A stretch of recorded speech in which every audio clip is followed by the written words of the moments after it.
wa ta'ala. Jadi harus disyukuri dengan menjadi ibu hamil yang bahagia. Yang mana ini ya?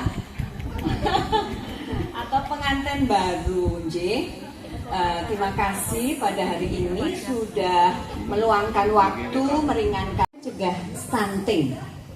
Sebaik-baiknya menjadi pengantin yang nanti layak hamil, layak hamil itu dari kesehatannya, kemudian untuk ibu-ibu hamil bisa mempersiapkan diri dengan melakukan hal-hal yang sebaik-baiknya agar anak yang dikandungnya dalam keadaan sehat, lepas dari stunting. Sumber yang ahli ya, dokter spesialis anak, tetapi kalau saat ini saya mungkin menyampaikan sedikit bahwa pencegahan stunting itu menjadi program prioritas utama, juga salah satu menjadi indikator kinerjanya Pak Bupati.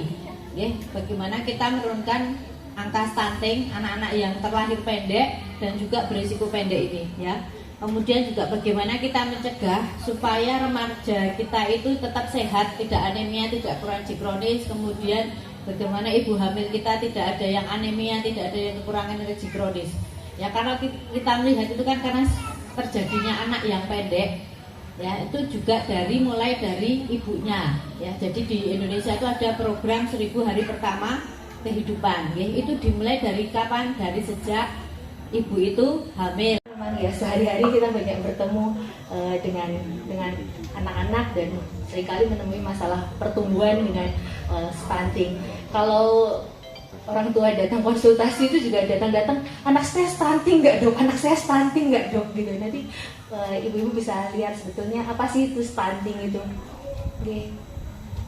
Seperti apa permasalahan stunting di Indonesia, lalu kenapa sih kita mesti mikirin stunting, apa sih dampaknya ke depan, kemudian bagaimana kita nanti bisa mendeteksi dini stunting itu sejak kapan, dari mana, kemudian pencegahan apa yang kita bisa lakukan bersama-sama supaya bisa segera teratasi dan tumbuh kembangnya bisa baik, serta ringkasan.